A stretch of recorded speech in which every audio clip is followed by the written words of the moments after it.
Hello children, welcome to ICIC Class 10 Biology classes. Today we'll study about the chapter The Circulatory System. You know that the main circulatory fluid in our body is blood. Blood consists of two parts. They are the plasma, which is the liquid part of blood, and the cellular elements or corpuscles, which include the blood cells. Today we'll study about the cellular elements of blood. The cellular elements found in our blood are RBC, WBC, and platelets. Let's study about each in detail. The first cellular element is the RBC or red blood cells. The red blood cells are also called erythrocytes. The shape of a red blood cell is biconcave disc-like. Its size is about 7 micron in diameter. The number of RBCs per cubic millimeter of blood is 5 million. Its main function is to carry oxygen. The lifespan of a RBC is about 120 days, and they are formed in the bone marrow of long bones. After 120 days, they are destroyed in the liver, spleen, and bone marrow. RBCs contain the oxygen-carrying pigment called hemoglobin. This hemoglobin on the RBC gives red color to it and therefore red color to the blood. It is the respiratory pigment. Hemoglobin consists of two parts.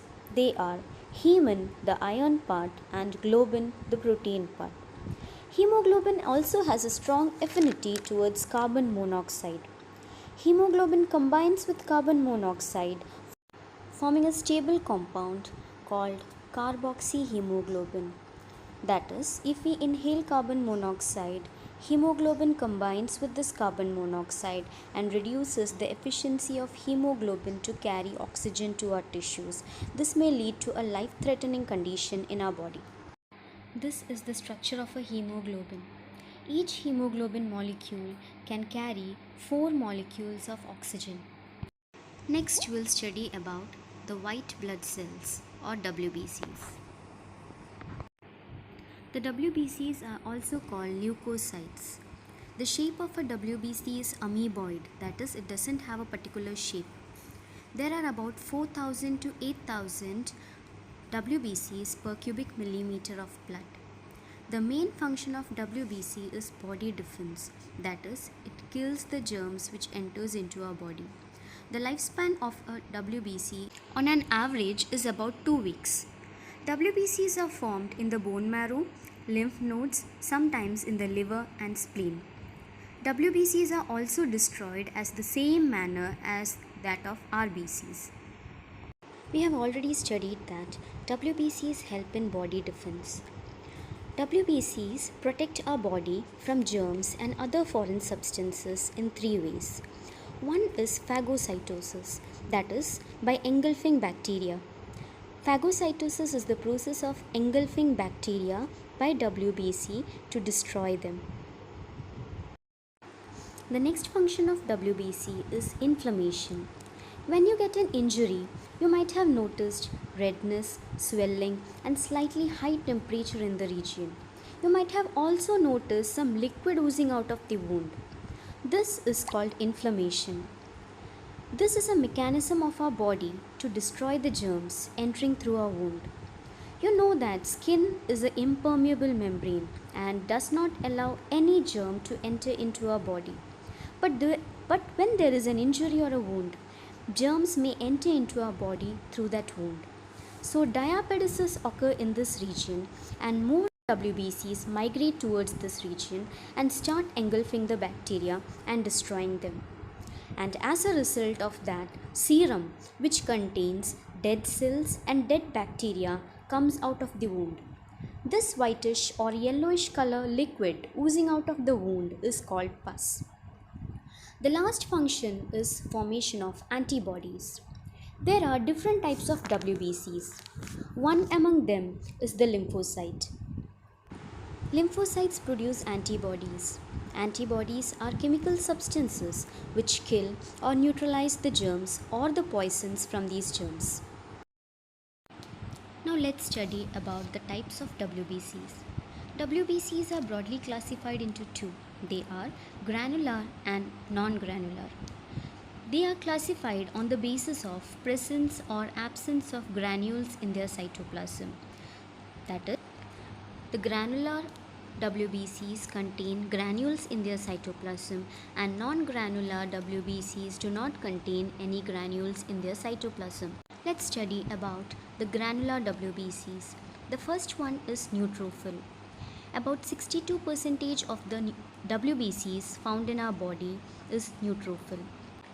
Its nucleus consists of about 3 to 4 lobes, and the main function of neutrophil is engulfing bacteria, that is phagocytosis.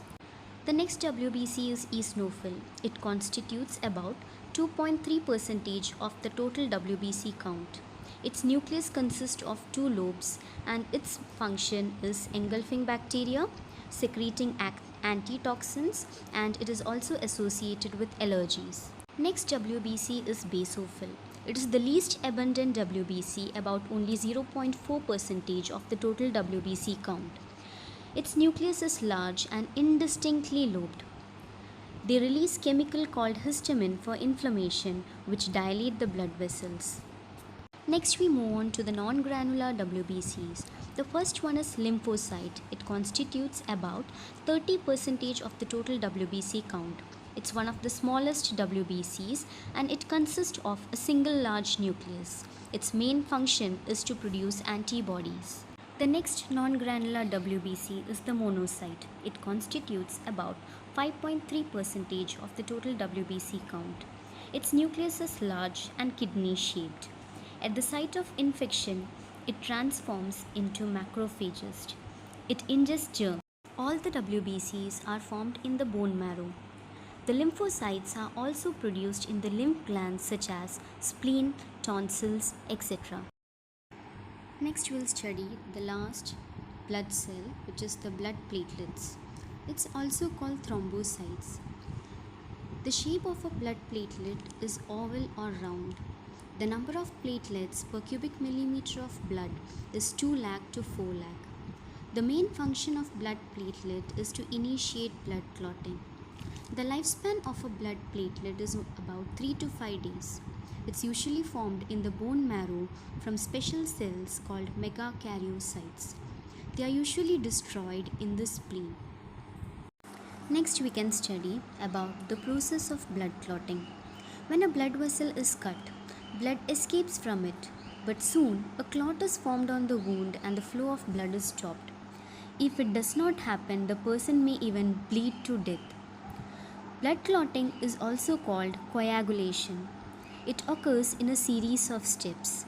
They are: first, when there is an injury, the injured tissue cells and the platelets, which disintegrate at the site of wound, release a substance called thrombokinase.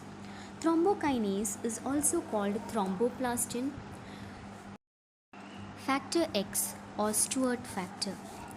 This thrombokinase acts as an enzyme, and with the help of calcium ions present in the plasma, it converts a substance called prothrombin, which is inactive, into thrombin, which is its active form. Thrombin, in the presence of calcium ions, reacts with the soluble fibrinogen of the plasma to convert it into insoluble fibrins. Fibrin is a solid substance that forms thread. These microscopic threads of fibrin are sticky and form a network or meshwork at the wound. The blood cells get trapped in this network of fibrin. The network then shrinks and squeezes out the rest of the plasma, which is in the form of a clear liquid, the serum. The solid mass which is left behind is called the blood clot or the thrombus. Here are the questions for your home assignment, children. Thank you.